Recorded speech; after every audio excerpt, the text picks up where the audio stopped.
সাপ্তাহিক তালিমের এক উসিলায় আমাদেরকে আল্লাহ পাক এই মজলিসে নিয়ে আসেন। সেটা আল্লাহ তাআলার পক্ষ থেকে বান্দার জন্য বহুত বড় একটা নিয়ামত। সেই নিয়ামতের কদর যত আমাদের দ্বারা বেশি হবে, এই নিয়ামতের কদর যত বেশি আমরা করতে পারবো, আমরা ইয়কিনের লাইনে আগে বাড়তে পারবো, আমলের লাইনে আগে বাড়তে পারবো, জিম্মাদারি আদায় করার লাইনে আগে বাড়তে পারবো। যদি এই আমলের ইহতেমাম, যে যত বেশি ইহতেমাম করবে আল্লাহ তাআলা তাকে তত বেশি তারাক্কি দান করবেন, তাকে তত বেশি আগে বাড়ার তৌফিক দান করবেন। মসজিদে নামাজি অনেক ধরনের হয়। কেউ তার নামাজের দ্বারা 10 ভাগের 1 ভাগ সওয়াব লাভ করে, আবার কেউ নামাজের দ্বারা 10 ভাগের 5 ভাগ নিয়ামত লাভ করে, আবার কেউ নামাজের দ্বারা পুরোপুরি নেকি লাভ করে, ফায়দা লাভ করে। তো এই তালিমের মজলিস আসার দ্বারা এরকম 3টা ভাগে ভাগ হয়ে যাবে। যে যত বেশি গুরুত্ব দিয়ে আসবে সে পুরা পাবে, যে অর্ধেক গুরুত্ব দিবে সে অর্ধেক পাবে, আর যে ধরি মাছ নাসি পানি এরকম করবে সে 10 ভাগের 1 ভাগ পাবে। আল্লাহ কাউকে বঞ্চিত করবেন না, কিন্তু এর দ্বারা যে আসল ফায়দা, যেটা দ্বারা সারা পৃথিবীর মানুষের হেদায়েতের উদ্দেশ্য, এইটা হাসিল হবে না। আর এইটা এই আমলের মধ্যে আমাদের তখনই জোড়া সহজ হবে যখন আমরা আপন ইমানের শক্তিতে বলিয়ান থাকি। আল্লাহ জাল্লা জালালহু আমাদেরকে যে ইমান দান করছেন, ওই ইমানের ব্যাপারে আমরা ফিকিরবান হব, সতর্ক হব, চৌকান্না থাকব। আল্লাহ পাক ইমানওয়ালাদেরকে নির্দেশ করে বলতেছেন, ইয়া আইয়ুহাল্লাযীনা আমানু আমিনু, ও ইমানওয়ালারা ইমান আনো। ওই সমস্ত লোকের মতো কামা আমানান নাস, যারা ইমান আনয়ন করছে। সমস্ত মুফাসসিরগণ একমত এই ব্যাপারে যে যারা ইমান আনছে এই ব্যাপারে সাহাবীদের কথা বলা হয়েছে। আর আল্লাহ রাসূল সাল্লাল্লাহু আলাইহি সাল্লাম সর্ব ব্যাপারেই বলতেছেন যে সাহাবীদেরকে ইমানের মডেল বানিয়ে গেছেন, আমলের মডেল বানিয়ে গেছেন। যার ইমান যত মজবুত হবে তার নামাজ তত সুন্দর হবে, তার ইলমের প্রতি মহব্বত আগ্রহ তত বেশি সুন্দর হবে, তার জিকিরে সে তত বেশি স্বাদ লাভ করবে, তার আখলাক দিনকে দিন আখলাকে হাসানা এর পর্যায়ে পৌঁছাবে, তার আমলের ভিতরে ইখলাস আসবে, আর সে দাওয়াতের কামের জন্য তার জানমাল সময়কে ব্যয় করা সহজ হবে। এই জন্য সর্বপ্রথম যখন আল্লাহ তাআলা হযরত ইলিয়াস সাহেব রহমতুল্লাহ আলাইকে বসে এই কামের গুরুত্বকে ঢাললেন, সে কোন জিনিসের প্রতি উনি মনোনিবেশ করছেন।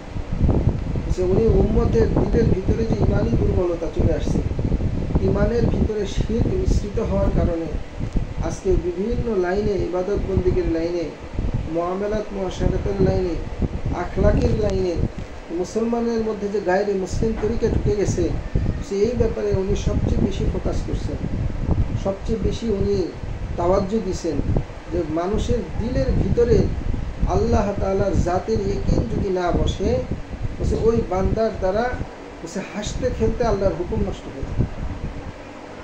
আল্লাহ পাক কোরআনে পাকের মধ্যে যেখানে ঈমানওয়ালাদেরকে সবচেয়ে বেশি তাকিদ করছেন, ইয়া আইয়ুহাল্লাযীনা আমানুত্তাকুল্লাহ হাক্কা তুকাতিহি ওয়া লা তামুতুন্না ইল্লা ওয়া আনতুম মুসলিমুন।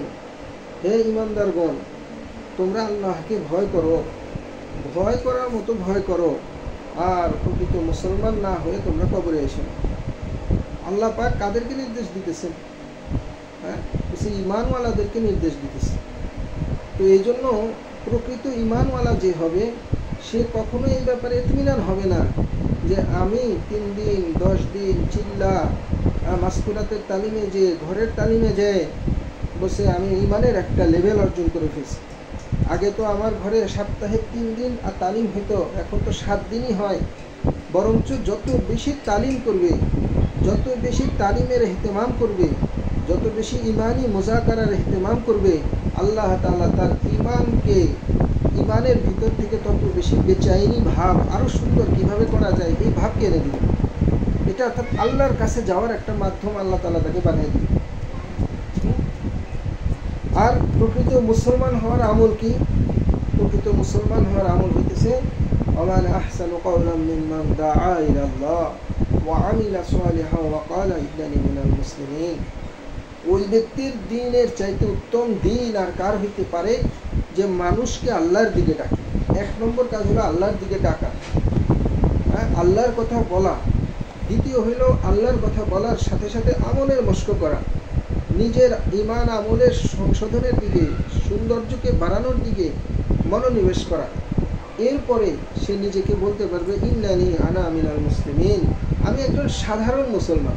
সে নিজেকে A+ মুসলমান কখনোই বলবে না, সে বলবে সাধারণ একজন মুসলমান। আমাদের হযরতজির বড় সাহেবজাদার একটা বয়ানের কিছু অংশ শুনতেছিলাম। ওইখানে আব্দুল্লাহ ইবনে মাসউদ রাদিয়াল্লাহু আনহুর কাছে এক তাবেঈন আসছেন। হ্যাঁ, তাবেঈন আসছেন। তাবেঈন যে 4টা স্বর্ণালী যুগ আল্লাহ রাসূল সাল্লাল্লাহু আলাইহি সাল্লাম বলে গেছেন, ওই 4 স্বর্ণালী যুগের এক যুগের ব্যক্তিদেরকে তাবেঈন বলে, যারা সাহাবীদেরকে দেখছে। আব্দুল্লাহ ইবনে মাসউদ রাদিয়াল্লাহু আনহুর কাছে এসে বলতেছে, চাচা যান, বলছে আপনি যে কোরআন পড়েন আমরাও সেই কোরআন পড়ি, আপনিও যে হাদিস শুনেন আমরাও সেই হাদিস শুনি, কিন্তু আপনাদের আর আমাদের আমলের মধ্যে এত পার্থক্য কেন? তো কাকে বলতেছে? যাকে 4 মাযহাবের সকল ইমাম, সকল বুজুর্গ এবং সমস্ত সাহাবী, এমনকি আল্লাহ রাসূল সাল্লাল্লাহু আলাইহি সাল্লাম এই ব্যাপারে একমত যে কোরআন এবং হাদিসের ব্যাপারে গভীর জ্ঞান যদি উম্মতের মধ্যে কারো থেকে থাকে, সে হইতেছে আব্দুল্লাহ ইবনে মাসউদ। আব্দুল্লাহ ইবনে মাসউদ রাদিয়াল্লাহু আনহু উনি উনার মতো সাহাবী বলতেছে, বেটা ভাতিজা, যে আমল তোমরা আজকে আমাদেরকে করতে দেখতেছো, এই আমলের পূর্বে আমরা ইমানের মেহনত করছি, এরপরে কোরআন শিখছি। প্রথমে আমরা ইমান শিখছি, ইমান শেখার জিনিস, এরপরে আমরা আমলকে সুন্দর করছি। তো ওই জমানায় তো আল্লাহ পাক ইমানি যোগ্যতা অনুসারে যখন যে পরিবেশে দরকার ওই পরিবেশে আমলকে নাজিল করতেন। আমাদের জন্য দুইটা একসাথে চালাইতে হবে। একদিকে আমল, ইমানের মশক, ইমানকে তাজা করার ফিকির করতে হবে, ইমানকে শিরক মুক্ত করার ফিকির করতে হবে। এবং আল্লাহ তাআলার ওয়াদা ইমানের সাথে, আল্লাহ তাআলার পরিষ্কার ওয়াদা, দুনিয়াতে ওয়াদা, আখিরাতে ওয়াদা। ইন্না লানানসুরু রুসুলানা ওয়াল্লাযীনা আমানু ফিল হায়াতিদ দুনিয়া ওয়া ইয়াওমা ইয়াকুমুল আশহাদ। নিশ্চয়ই আল্লাহ তাআলা ঈমানওয়ালাদেরকে, নিশ্চয়ই আল্লাহ তাআলা আপন রাসূলদেরকে এবং ঈমানওয়ালাদেরকে দুনিয়াতেও সাহায্য করবেন এবং কিয়ামতের দিনও সাহায্য করবেন, যখন সাক্ষ্যদানকারী ফেরেশতারা দণ্ডায়মান হবে। সাহায্য কি নামাজের সাথেও বলে নাই, সাহায্য রোজার সাথেও বলে নাই, সাহায্য জাকাতের সাথেও বলে নাই। ওগুলা কি বলা হয়েছে? ওগুলা হবে সেভিংস অ্যাকাউন্ট, সেভিংস। ওগুলা আল্লাহর কাছে কি থাকবে? ইমান, যে ইমানদার হিসেবে সে যে আমল করছে সে যাতে ভীত না হয়। একটা মানুষের প্রায় 10 লাখ টাকা সেভিংস আছে, সে একটা বিপদ আসলে কি বলবে? যেটা 10 বছর করার মতো ব্যবস্থা আছে। হাসরের ময়দানে কত 50,000 বছর থাকতে হবে, তুলসিরাত 30,000 বছর পার করতে হবে। এই ভয়াবহ দিনে আল্লাহ বলছেন আমলের কিছু সেভিংস থাকে, কিন্তু আল্লাহর সাহায্য দুনিয়া এবং আখিরাতে আসবে কিসের দ্বারা? ইমানের। ইন্না লানানসুরু রুসুলানা, নিশ্চয়ই আমি আল্লাহ আমার রসুলদেরকে, ওয়াল্লাযীনা আমানু, এবং ঈমানওয়ালাদেরকে। হ্যাঁ, ইন্না লানানসুরু রুসুলানা ওয়াল্লাযীনা আমানু ফিল হায়াতিদ দুনিয়া, দুনিয়ার জিন্দেগিতেও সাহায্য করবে। হ্যাঁ, ওয়া ইয়াওমা ইয়াকুমুল আশহাদ, এবং কিয়ামতের দিন সাক্ষ্যদানকারী ফেরেশতারা যাদের সাক্ষী অকাট্য হবে, এই সাক্ষীর মোকাবেলায় আল্লাহ তাআলা সাহায্য করবেন। আল্লাহ তাদেরকে, মানে এটাকে কি বলে, লবিং করবেন। আল্লাহ তাদের ব্যাপারে দাঁড়ায় যাবে। আর এই জন্য শর্ত কি? ঈমান আনার পরে শিরক মিশ্রিত করা যাবে না। পরের আয়াতে আল্লাহ তাআলা বলতেছেন, আমাদের দ্বিতীয় হযরত ইউসুফ সাহেব রহমতুল্লাহ আলাইহি ঈমানের ব্যাপারে যে সমস্ত কোরআনের আয়াতকে জমা করছেন, ওইখানে বলছেন যারা ঈমান আনলো এবং তাদের ঈমানের মধ্যে শিরক মিশ্রিত করে নাই, বলছে তারাই হইতেছে, তারাই বলছে নিরাপত্তা প্রাপ্ত এবং হেদায়েত প্রাপ্ত। তারাই নিরাপত্তা প্রাপ্ত এবং হেদায়েত প্রাপ্ত। এই জন্য মুহতারাম হাজিরিন, আমাদেরকে এই ইমানের ব্যাপারে সচেষ্ট হইতে হবে। হাদিসে পাকের ভিতরে ইমানওয়ালাদের ব্যাপারে বড় বড় সুসংবাদ আসছে।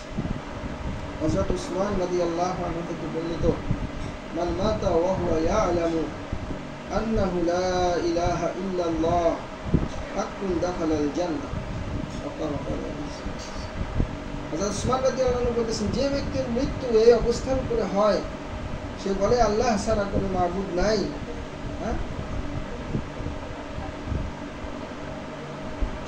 দাখালাল জান্নাহ, ওই ব্যক্তি জান্নাতে প্রবেশ করে। যে ব্যক্তির মৃত্যু এই কথার উপরে হয় যে আল্লাহ তাআলার অস্তিত্ব হক, সে জান্নাতে প্রবেশ করে। আল্লাহ তাআলা হযরত ওমর ইবনে খাত্তাব রাদিয়াল্লাহু আনহুকে ইরশাদ করে বলতেছেন, নির্দেশ দিয়ে, হে খাত্তাবের বেটা, তুমি এই কথা ঘোষণা করে দাও, জান্নাতে একমাত্র ঈমানদার ব্যক্তিরাই প্রবেশ করবে, একমাত্র ঈমানদার ব্যক্তিকে প্রবেশ করবে। এই জন্য আল্লাহ তাআলা আমাদেরকে ঈমানের বাক্য শিখাইছেন, ঈমানের কালেমা শিখাইছেন। আবু হুরায়রা রাদিয়াল্লাহু তাআলা আনহু থেকে বর্ণিত হাদিস আছে, আফদালুয যিকরি লা ইলাহা ইল্লাল্লাহ ওয়া আফদালুদ দুআই আলহামদুলিল্লাহ। সর্বশ্রেষ্ঠ জিকির হইতেছে লা ইলাহা ইল্লাল্লাহ, আর সর্বোত্তম দোয়া হইতেছে আলহামদুলিল্লাহ।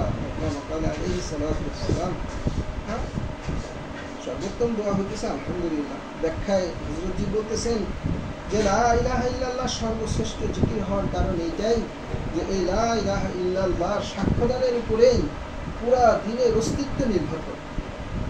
এটার অর্থ কি? আল্লাহ ছাড়া কোনো মাবুদ নাই। এই কথার অর্থ হচ্ছে আমি আমার আল্লাহর কাছে সারেন্ডার করলাম, আমার আর কোনো চাওয়া নাই, আমার আর কোনো পাওয়া নাই।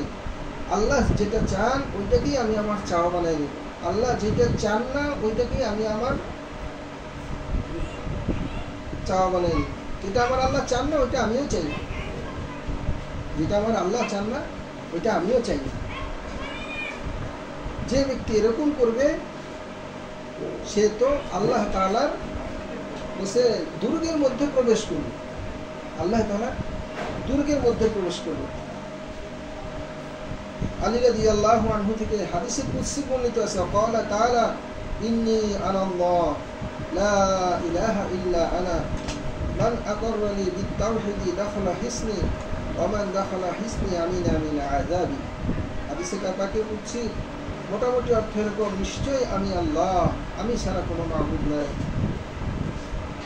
যে ব্যক্তি আমার একত্ববাদকে স্বীকার করলো সে আমার দুর্গের মধ্যে প্রবেশ করলো, আর যে আমার দুর্গের মধ্যে প্রবেশ করলো সে আমার আযাব থেকে নিরাপদ হয়ে আল্লাহ।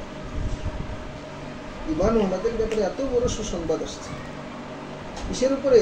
শুধুমাত্র একটা তাওহীদের বুনিয়াদের উপরে, তাওহীদকে স্বীকার করার উপরে, একমাত্র আল্লাহ তাআলা এক। এটার অনুভূতিটা কেমন?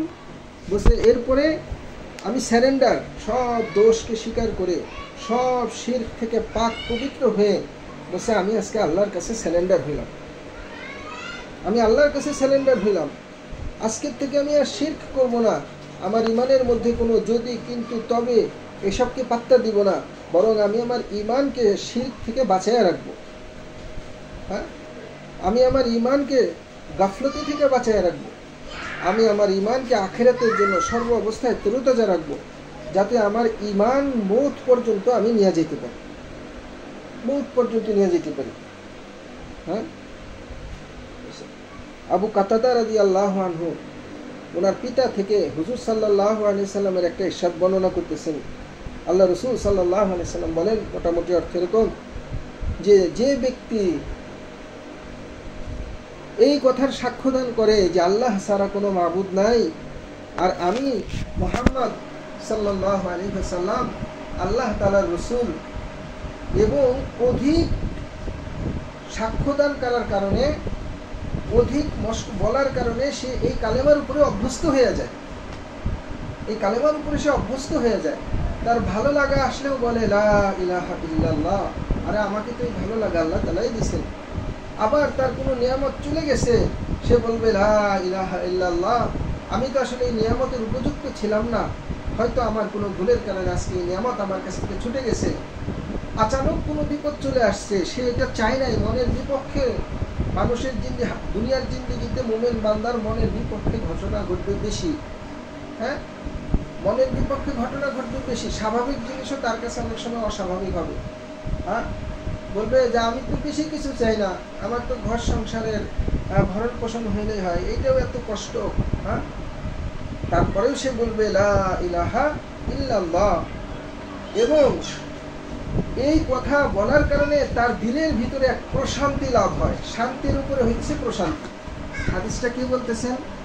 আবু কাতাদা রাদিয়াল্লাহু আনহু ওনার পিতার থেকে হুজুর সাল্লাল্লাহু আলাইহি সাল্লামের ইরশাদকে নকল করতেছেন। হাদিসটা কি? আল্লাহ রাসূল সাল্লাল্লাহু আলাইহি সাল্লাম বলেন, যে ব্যক্তি এই কথার উপর এই কথা সাক্ষ্যদান করে যে আমি আল্লাহ ছাড়া কোনো মাবুদ নাই এবং আমি মুহাম্মদ সাল্লাল্লাহু আলাইহি সাল্লাম আল্লাহ তাআলার রাসূল, এবং এই কথা অধিক পরিমাণে সাক্ষ্য দেওয়ার কারণে সে এই কলেমার উপর অভ্যস্ত হয়ে যায় এবং এর দ্বারা তার প্রশান্তি লাভ হয়, বসে সে তো বেহেশতে প্রবেশ করবে। আর এই উম্মতের সবচেয়ে বড় মুফতি, হ্যাঁ, মুআয ইবনে জাবাল রাদিয়াল্লাহু আনহু, উনি একটা হাদিস বলতেছেন, মোটামুটি অর্থ এরকম, যে ব্যক্তি মৃত্যু এরকম হয় সে খাঁটি দিলে বলে লা ইলাহা ইল্লাল্লাহ, হুজুর সাল্লাল্লাহু আলাইহি ওয়াসাল্লাম ইরশাদ করতেছেন, মোটামুটি অর্থ এরকম, আর আমি মুহাম্মদ সাল্লাল্লাহু আলাইহি সাল্লাম আল্লাহ তাআলার রাসূল, হ্যাঁ, বসে সে জাহান্নামের আগুন থেকে নিরাপদ। এখন চিন্তা করার বিষয়, আমরা এই কালেমার উপরে কতখানি নির্ভরশীল, এই কালেমা আমার জন্য কতখানি জরুরি।